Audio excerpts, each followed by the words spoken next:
En el mes de marzo también, bueno, en todos los meses, durante todos los meses del año y a lo largo de los siglos siempre pasaron muchísimas cosas en la historia de España que nos recuerda Mariano Navarro, nuestro cronista de efemérides históricas, a quien ya un mes más doy la bienvenida y las gracias por acercarse a nuestro programa. Buenos días, Navarro, ¿qué tal? Hola, ¿qué tal, José Luis? Muy bien. Vale. Efectivamente, todos los meses hay un montón de acontecimientos que nunca nos da tiempo a comentar todos, pero bueno, vamos poco a poco desgranando los más importantes y los más relevantes para nuestra historia, claro que sí. Claro, es que son tan trascendentes y son tantos, tantísima presencia española a lo largo de los siglos, tantas cosas que han pasado, pues que claro, que uno se envalentona, ¿no? Uno se apasiona y nos ponemos aquí a verlo, pero bueno, vamos a quitarle el menos tiempo posible a la presentación para que nos dé tiempo a que no se nos quede nada en el tintero. Y bueno, ¿por dónde empezamos? Pues mira, sí, eso tienes razón eso que dices, pero a mí me gusta a veces perder tiempo y tus puntualizaciones, porque tú dices que no, pero yo te digo que sí, que tú tienes también un amplio conocimiento en historia. Bueno. Y ayuda también a hacer, pienso yo, más entretenido. O sea, tampoco consiste en que venga una persona y dé un speech aquí, sí, un speech, como dicen, y los demás escuchan como si fuese una clase magistral, que no lo es, porque ya que la gente sepa que soy aficionado a la historia, pero en ningún caso soy historiador, que son palabras mucho Bueno, tú más gruesas sería historiador por que la esto. tercera vía, por así decirlo. Bueno, Sí, bueno. vamos a lo Bueno, que pues vamos. mira, vamos a empezar por el 1454. Yo creo que el año pasado comentamos este hecho histórico que es por qué América se llama América, porque Filipinas se llama Filipinas en memoria a Felipe II, Ujú. Australia se llama Australia en memoria a la dinastía de los Austrias, pero ¿por qué América se llama América? Pues América se llama América porque Américo Vespuccio, que fue un comerciante, cosmólogo florentino, en 1505 se naturalizó castellano, es decir, se nacionalizó, que es como se dice ahora, castellano. Y él desarrolló una tarea muy importante dentro de la corona de Castilla, hasta el hecho de que Carlos I le nombró piloto mayor de la Armada, o sea que eso era un puesto, desde la Casa de Contratación de Sevilla, era un puesto muy importante, porque Sevilla era literalmente donde llegaban todos los barcos con todo lo que traían de América, con todo lo que traían y con todo lo que llevaban, porque claro, lo que traían parece que es que traíamos cosas porque las usurpábamos, las robábamos, que no, que era un comercio continuo de intercambio de materiales y de mercancías. Y fue su discípulo Martín Waldesmüller, es un apellido un poco difícil de pronunciar, por lo Sí. menos para mí, algo así, ¿no? Quien en su tratado de cosmografía universal y haciendo los primeros estudios de las tierras, de las nuevas tierras, decidió llamarle América en memoria a su profesor, a su antecesor, Américo Vespuccio. Anda. Entonces, esa es la razón por la que se llama Américo Vespuccio. Lo digo porque yo que tengo también muchos amigos italianos dicen, no, pero el nombre es de un italiano. Bueno, perdona, es de un italiano que estaba Que nacionalizado castellano. se quiso rimar al reino que era el que partía el bacalao por la época, ¿no? Claro, exacto, exacto. Pues es como ahora que todo el mundo quiere ser Sí, norteamericano, parece exacto. que hay una influencia muy grande. Pues esto en aquella época éramos nosotros los americanos. Bueno, continuando con aquella época gloriosa, en 1493 llega la primera calavera del primer viaje, la Pinta, llega al puerto de Bayón, en Pontevedra, que está allí. Si alguien va, yo recuerdo, no creo que la hayan quitado, pero existe allí una réplica, claro está. Pero es que el mismo año, en 1493, y esto sí es algo que nos pilla muy importante en la provincia, en Guadalajara, llega también a Lisboa la Niña. La calavera La Niña, que se llamaba La Niña porque era de Juan Niño, pero de verdad el nombre del barco era la Santa Clara, la calavera Santa Clara. Entonces, después de tener una travesía muy complicada, porque tuvo unas tormentas el 12-13 de febrero que le destrozaron todo el velamen, llega a Lisboa. Y desde Lisboa, Cristóbal Colón manda 3 cartas. 2 cartas las manda a la corte de Barcelona, porque la corte iba cambiando en la época de los Reyes Católicos y en ese periodo estaba en Barcelona. De hecho, a Cristóbal Colón los Reyes Católicos le reciben en la Catedral de Barcelona, y manda 2 cartas a Barcelona y manda una carta a Cogolludo, a Efectivamente. Luis de la Cerda, primer duque de Medinaceli. Y él recibe, Luis de la Cerda, recibe la carta y le hace una carta a su tío, el cardenal Mendoza, narrando lo que Cristóbal Colón le había contado. Y es la primera evidencia que hay de que llegó Colón a América. La primera de estas cartas, la primera que se abrió notificando el descubrimiento, se abrió aquí, en Cogolludo, efectivamente. En Cogolludo. Y es muy importante porque esto lo tenemos que saber los habitantes de Guadalajara, porque es un hecho extraordinariamente importante. Incluso hay rumores que si parte, no sé si todos, pero que Cristóbal Colón sí estaba enterrado, o hay restos de Cristóbal Colón en la colegiata de Cogolludo. Pero es que es un hecho realmente pues que cambió el mundo, les guste o no a la gente. De hecho, hay una anécdota, bueno, siempre comento que Marcelo Gullo es una delicia de escritor, que merece la pena que la gente compre sus libros, pero como unos años antes, 30, 40, los chinos no se atrevieron a atravesar el Pacífico del todo y quitaron todos los fondos, el imperio chino quitó todos los fondos del almirante, que no recuerdo cómo se llamaba. Había hecho ya 3 intentonas, pero eso permitió que fuesen los europeos, en este caso los españoles, los primeros en llegar.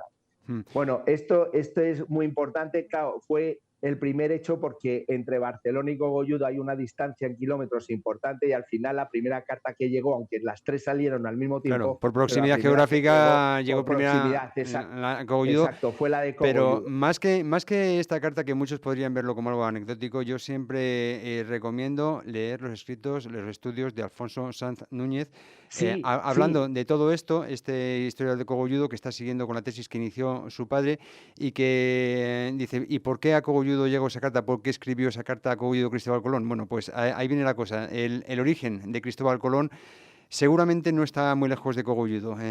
Claro, don Aldonza de Mendoza, que es la teoría que fue un hijo ilegítimo fuera del matrimonio de doña Aldonza de Mendoza, que lo tuvo en Espinosa de Henares, que en esa época, si no recuerdo mal, era una finca de caza de los Mendoza. Claro, los Mendoza, que para aquí todos los pueblos están llenos de palacios de los Mendoza, es que los Mendoza rivalizaban con Felipe II. O sea, tenemos con los reyes, bueno, en este caso, en la época de Felipe II, pero que era una familia, ahora estamos en la época anterior, los reyes católicos, pero que era una familia muy influyente, y el cardenal Mendoza mandaba mucho en España. El cardenal Mendoza, cuyo sobrenombre era el tercer rey, porque estaban Isabel y Fernando, y después el cardenal Mendoza después o antes, en fin. Mariano, vamos a ir avanzando porque para que no nos pase lo que hemos advertido al principio. Sí. Juan Ponce de León, que nace en Valladolid el 27 de marzo de 1513. Juan Ponce de León es una figura extraordinaria en el descubrimiento de América, pero lo quiero relacionar con otro hecho extraordinario también. Juan Ponce de León es conquistador de la Florida, es conquistador de Puerto Rico, es fundador de la ciudad de San Juan de Puerto Rico, en cuyo sitio hizo el castillo de San Felipe del Morro. Probablemente es el castillo más grande que hay en América, con más de 10 hectáreas, si no recuerdo mal, de superficie. Un espectáculo, yo no lo conozco en fotografías, pero hay una anécdota importante de Juan Ponce de León, y es que colaboró, o sea, llevó como parte de sus exploradores a Juan Garrido. ¿Quién era Juan Garrido? Que eso lo quería relacionar por el hecho de quitar las dudas de que España nunca participó en la esclavitud de la gente negra, de color. Nunca participó. Eso no significa que no hubiese alguno que estuviese metido en esos negocios, pero como política no existió, porque Juan Garrido era un africano nacido obviamente en África, negro, que entró a España por Portugal, y es uno de los muchos conquistadores negros que ayudaron a España a explorar los territorios del Nuevo Mundo. Hay una relación importante, pues por ejemplo, Sebastián Toral, Pedro de Lerma, Juan Rodríguez, Miguel Ruiz, Juan García, Juan Valiente, Juan Beltrán, Gómez de León, Leonor Galindo, Leonor Galindo, Sí. todos estos eran personas de color negro que estaban integradas y como muchas veces los mismos Moctezuma llegaron a tener, los hijos y los nietos de Moctezuma llegaron a tener títulos nobiliarios que se les otorgaba porque se integraron dentro de la estructura de la Nueva España. Bueno, es que es importante, quería hacer un hincapié un poco en eso. 4 de marzo de 1570 se funda Guadalajara de Buga, que la funda precisamente don Álvaro de Mendoza y Carvajal. En Colombia hay un Guadalajara a la ribera del río Guadalajara, que la gente colombiana que nos oiga seguro que lo identifican más por Buga, pero es Guadalajara de Buga en su origen. 13 de marzo de 1741, el asalto a Cartagena de Indias, José Luis, No sabía. con don Blas de Lezo y Olavarrieta, marqués de Oviedo. Bueno, un hecho extraordinario, histórico y que no puede pasar en ningún marzo sin comentar, porque es que este hombre con 3.000 soldados, entre los cuales había colombianos, o sea, gente de allí, ya de la nueva, de las zonas conquistadas, de las zonas de ultramar, de los territorios de ultramar, se enfrentó al almirante Vernon con 129 navíos y 30.000 hombres.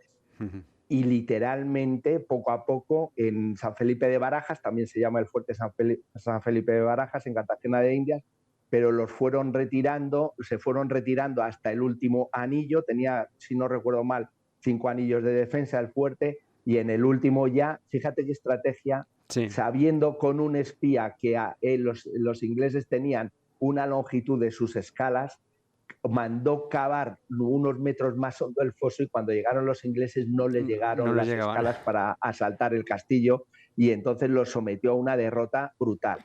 Una derrota tan brutal, tú sabes que hasta el rey Jorge I prohibió que se hablara de ello. Jacobo I acuñó monedas, bueno, sí, haciendo ver... Antes de emprender la batalla, el almirante Vernon ya envió a Inglaterra las noticias de la victoria, evidentemente, porque la diferencia en tropas era tremenda. Tremenda, o sea, es una cosa completamente desproporcionada, no tenía ninguna lógica que ganase don Blas de Lezo. Bueno, don Blas de Lezo y también el virrey de... ahora no recuerdo cómo se llamaba el virrey. Sebastián Eslava. Y Sebastián Eslava, porque claro, es verdad que todo el mérito se lo lleva a Blas de Lezo y es el más visible, pero Sebastián Eslava tuvo un papel muy importante también en todo esto. Bueno, más cosas de América. Estamos ahora en 1781. La batalla de Pensacola. La batalla de Pensacola es definitivamente la batalla más importante que ganó, no que ganó George Washington, sino que le ganaron a George Washington, porque la batalla de Pensacola viene después de que en el Tratado de París de 1763 España cediese a Inglaterra la Florida. Y a cambio, en el tratado bastante oscuro de Fontainebleau, Inglaterra le cedía la Luisiana a Francia. Es cierto que el Tratado de París cedió Florida, pero Inglaterra se comprometió a no agredir ni a La Habana ni a Manila. Ya hablaremos de las cartas de navegación de La Habana, de Filipinas. Bueno, el hecho es que después entraron otra vez Inglaterra y Francia en guerra, y entonces Bernardo de Gálvez, con su barco, el bergantín Galvez Town, entró en guerra con los ingleses en Pensacola y recuperó la Florida.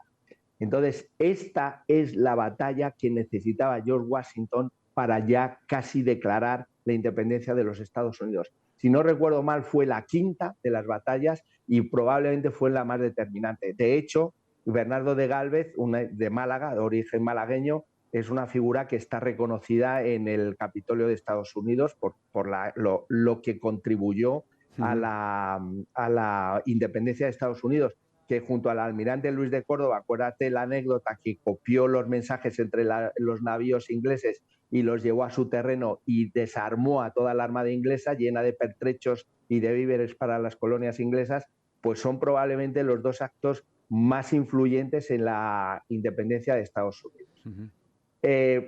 a ver, vamos un poco deprisa. 1812, la PEPA. ¿Cómo no vamos a hablar de la A PEPA, ver, la Constitución de Cádiz? Si es que es un hecho histórico importantísimo, probablemente en los países europeos la primera constitución donde se reconocían los derechos individuales de las personas y donde de verdad se desarrollaba una sociedad mucho más civil y no tan monitorizada por el gobierno y por los reyes. De hecho, es muy curioso ver en el documento, yo tengo la suerte de tener una constitución de 1812, una reproducción, y ver cómo los firmantes de la constitución son el gobernador de Filipinas, el gobernador de Terécaro, en México, o sea, de Querétaro, perdón, en México. Es que de verdad eran, tú cuando ves eso, entiendes que no eran colonias, que eran provincias de ultramar, como además se las llama. efectivamente. Es un hecho bastante importante ahí. Eh, quiero hacer, luego si vamos un poco a detrás, pero no quiero pasar, por ejemplo, el 4 de marzo de 1818.